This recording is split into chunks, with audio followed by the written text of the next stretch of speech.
जरा सोचिए, एक ऐसे स्कूल की कल्पना कीजिए जहां कोई टीचर क्लास में लेक्चर ही नहीं देता। सुनने में ही थोड़ा अजीब लगता है ना आज के समय में। बिल्कुल, कोई ब्लैक बोर्ड के सामने खड़ा होकर 40 मिनट का लंबा सा भाषण नहीं दे रहा है, और सबसे बड़ी बात तो ये है कि कोई होमवर्क भी नहीं होता वहां। मतलब ये तो किसी यूटोपिया या किसी काल्पनिक दुनिया की बात लग रही है। हाँ, एकदम। पर पता है, आज हम जिस न्यूरो साइंस की बात करने वाले हैं वो साफ कहता है कि यही वो अकेला तरीका है जिससे इंसानी दिमाग असल में कुछ सीखता है। सही बात है, क्योंकि हमने हमेशा से यही मान लिया है कि अगर कोई जानकारी हमारे कानों तक पहुंच रही है बिल्कुल, तो वो हमारे दिमाग में भी बैठ रही है। हाँ, हम बहुत आसानी से ना सुनने को सीखने के साथ मिला देते हैं। मेरा मतलब है, अगर सिर्फ लेक्चर सुनने से ही ज्ञान मिल जाता तो हम सब अब तक आइंस्टाइन बन चुके होते, है ना? बिल्कुल बन चुके होते। और इसी गलतफहमी को दूर करने के लिए हमारी आज की ये चर्चा बहुत जरूरी है। एकदम सही कहा आपने। तो आज के इस गहरे विश्लेषण में हम इसी विषय पर बात करेंगे। हमारे जो मुख्य स्रोत हैं वो है शिव नारायण जी के लिखे हुए तक्षशिला रिसर्च पेज और सिस्टम लग्नोग्राफी के लेख। और विशेष रूप से उनका जो स्रोत है जिसका नाम है school made for knowledge transfer. हाँ, वही।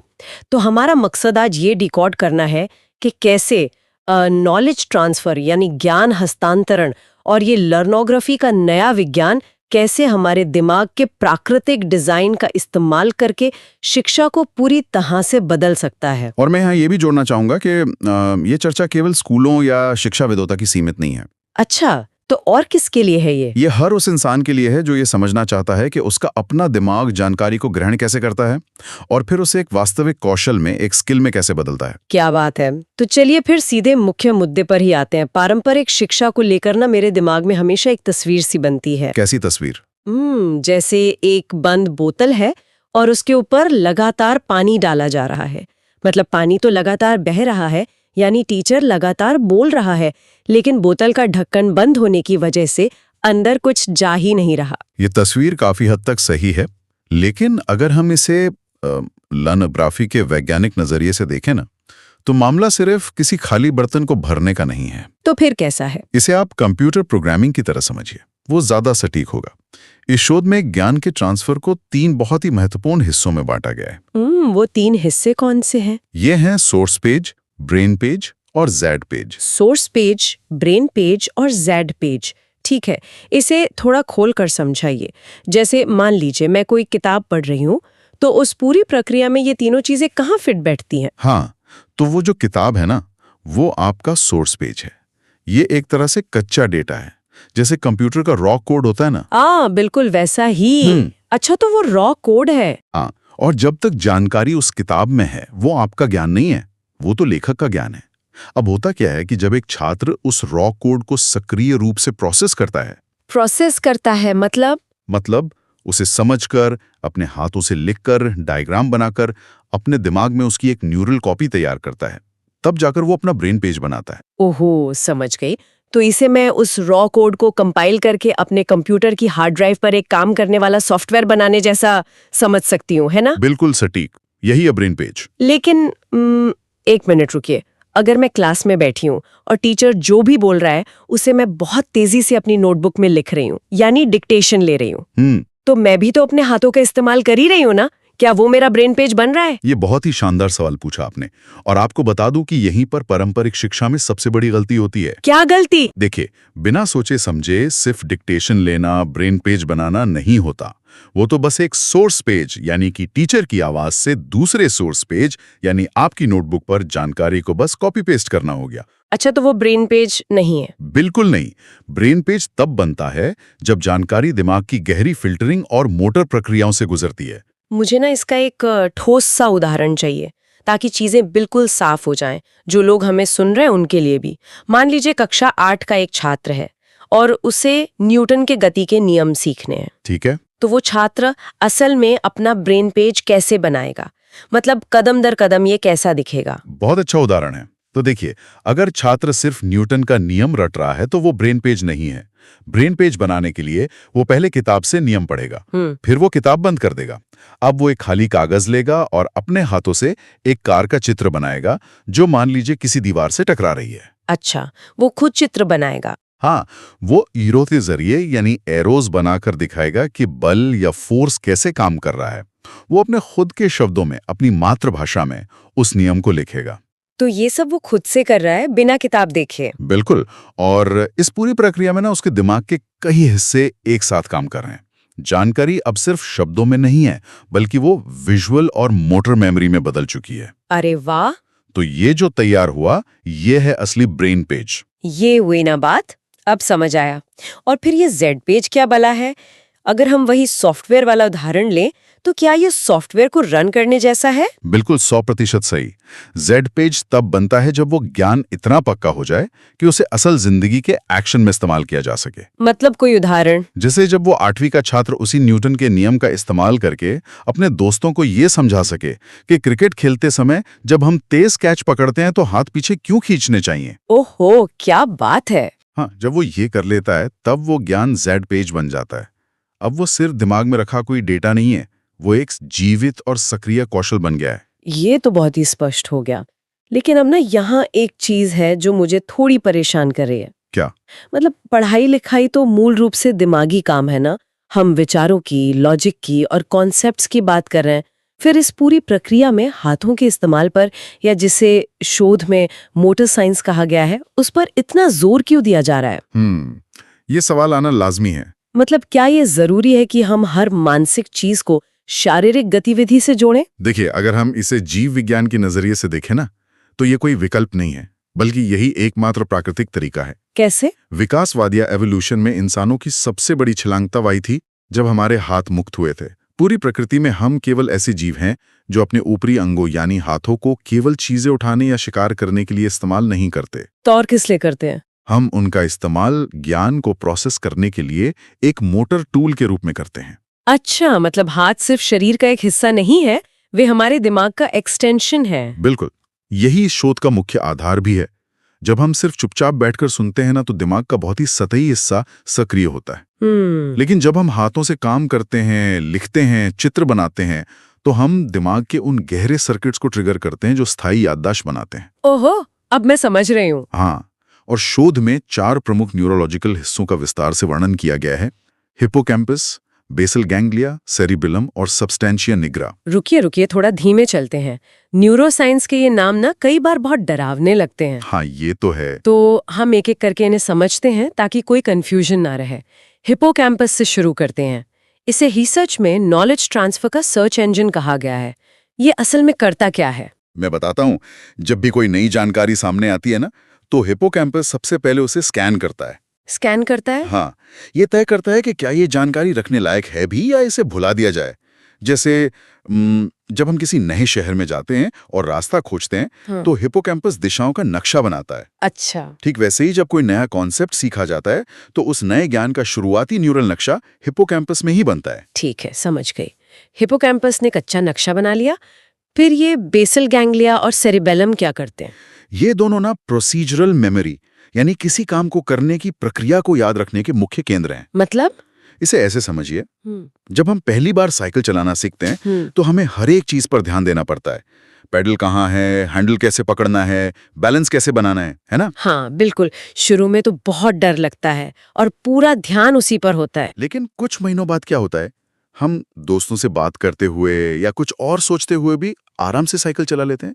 ऐसा क्यों होता है? क्योंकि वो हमारे शरीर की आदत बन जाती है। मतलब उससे सोचने की जरूरत नहीं पड़ती बार बार। एकदम सही, क्योंकि वो ज्ञान अब हिप्पोकैम्पस से निकलकर बेसल गैंग्लिया में गहराई से बैठ चुका है। ओहो! वो अब स्वचालित यानी ऑटोमेटिक हो गया है।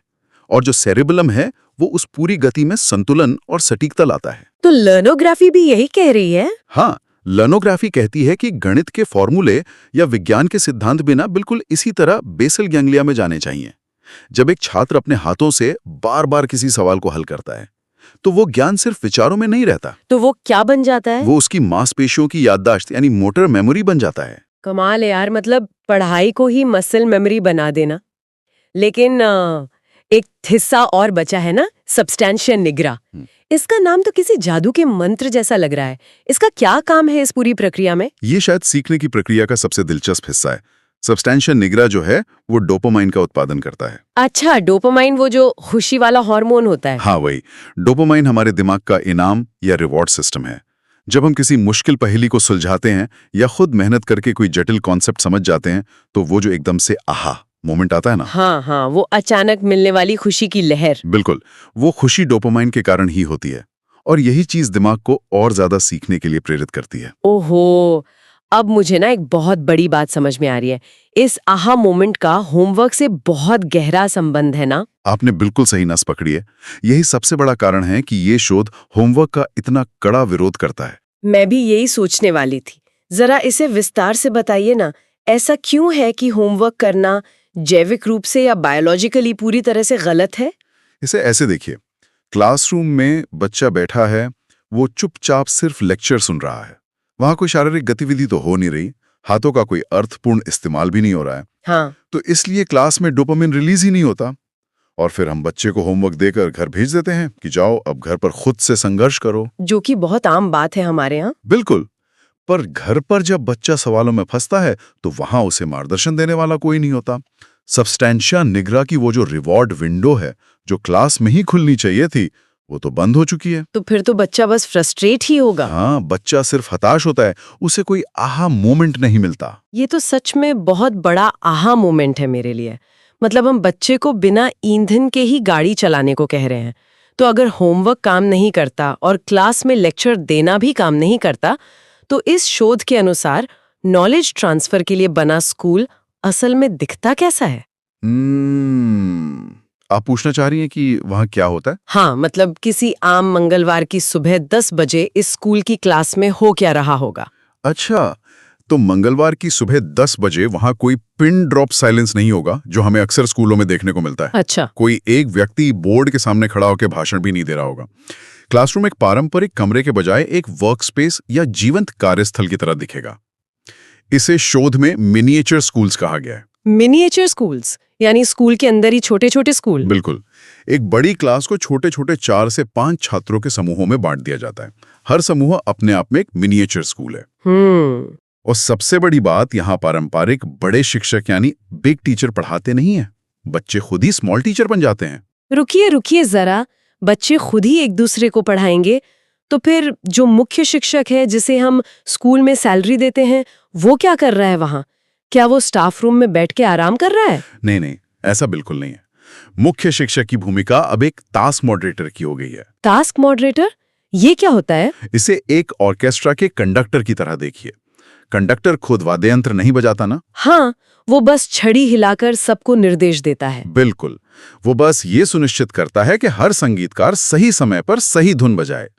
तो जो टास्क मॉडरेटर है वो बच्चों को सही सोर्स पेज यानी किताबें या नोट्स देता है, लक्ष्य निर्धारित करता है और पूरे कमरे में घूमकर देखता है कि ज्ञान का प्रवाह सही से हो रहा है या नहीं। तो वो पढ़ाता नहीं है, बस देखता है। हाँ, और जहां कोई समूह अटकता है वो सिर्फ वहां जाकर उनकी मदद करता है। ये तरीका ना शिक्षक को भी बर्नआउट से बचाता है। ये तो बहुत अच्छा है, लेकिन तो फिर बच्चे असल में सीख कैसे रहे हैं? मान लीजिए उस 4 बच्चों के समूह में एक बच्चा जो स्मॉल टीचर बना है, वो उस वक्त कर क्या रहा है? जो बच्चा स्मॉल टीचर है ना, उसने उस विषय का अपना ब्रेन पेज सफलतापूर्वक बना लिया है। ठीक है। अब वो अपने साथियों को वो कॉन्सेप्ट समझा रहा है, उनके साथ मिलकर कागज पर डायग्राम बना रहा है, सवाल हल कर रहा है।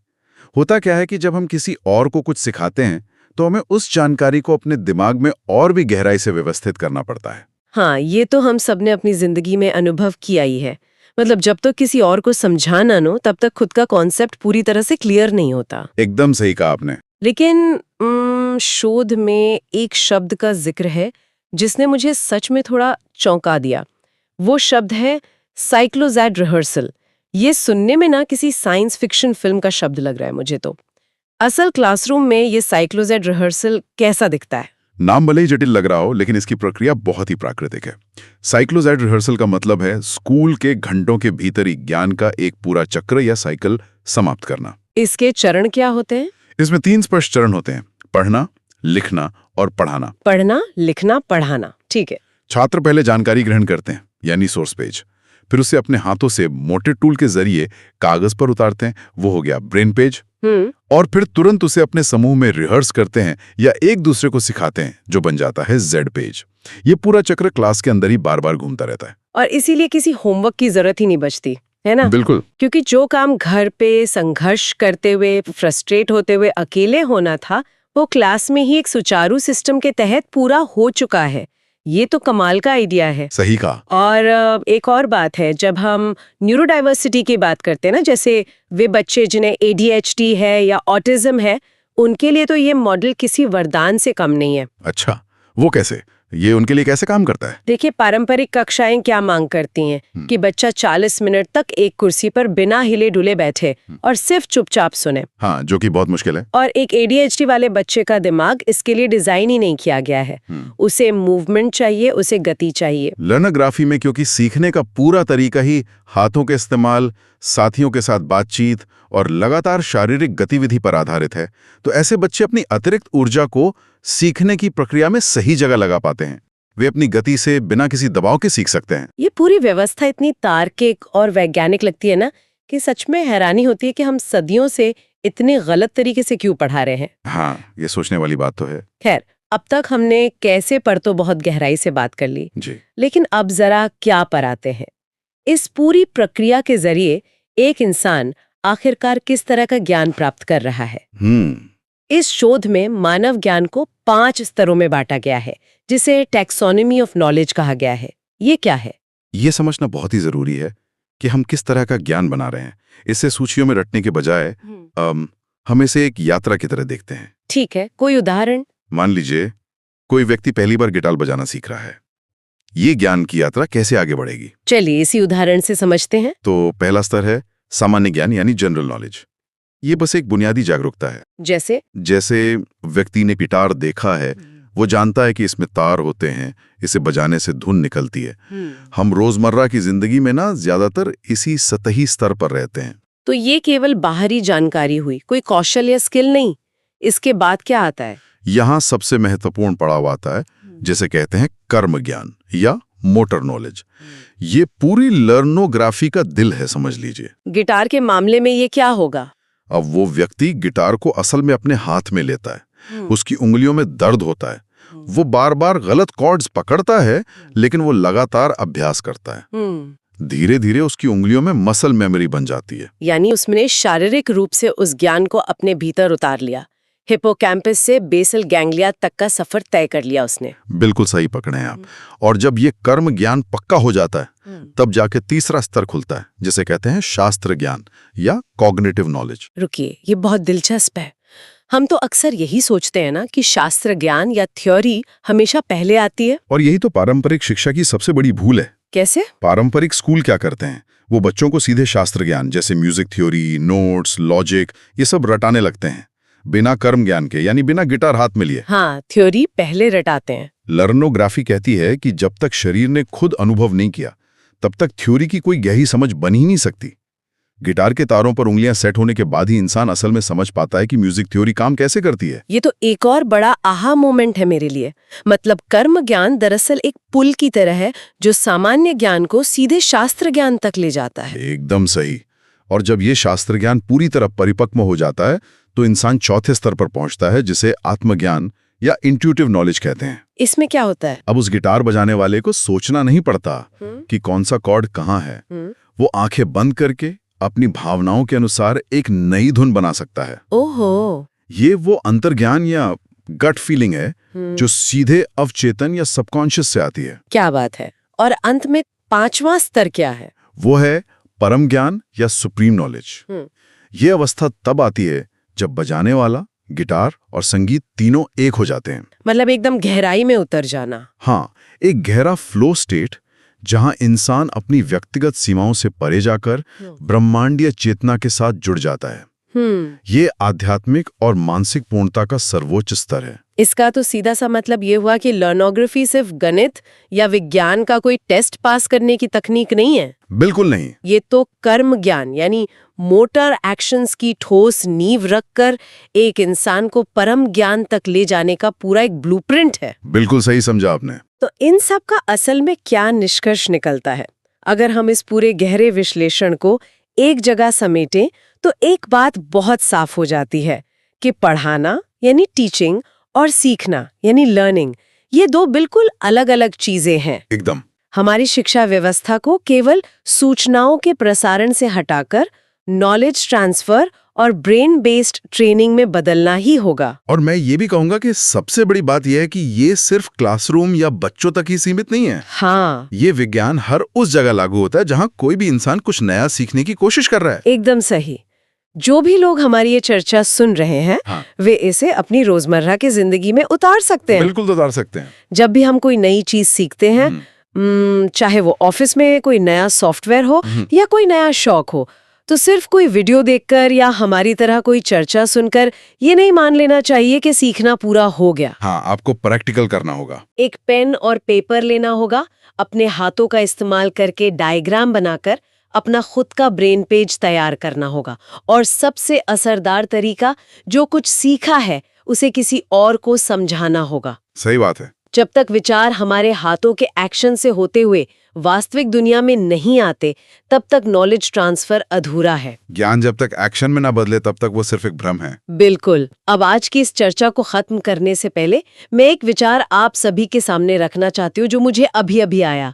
हमने ज्ञान के उन 5 स्तरों की बात की ना। हाँ। आज के इस तेजी से बदलते डिजिटल युग में, जहाँ AI या आर्टिफिशियल इंटेलिजेंस किसी भी इंसान की तुलना में लाखों गुना तेजी से शास्त्र ज्ञान को प्रोसेस कर सकता है और हम तक पहुंचा सकता है, तो हम मशीनों से लॉजिक और डेटा में तो नहीं जीत सकते। ये तो एक कड़वी सच्चाई है आज की। तो फिर क्या भविष्य में इंसानों की असली कीमत केवल आत्मज्ञान और परम ज्ञान में ही रह जाएगी?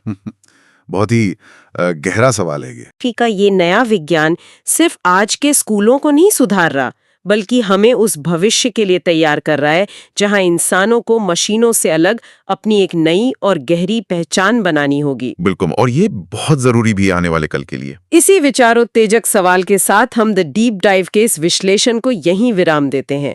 अपने दिमाग को चुनौती देने और हमारे साथ इस सफर में जुड़ने के लिए बहुत बहुत धन्यवाद। मिलते हैं अगली विस्तृत चर्चा में।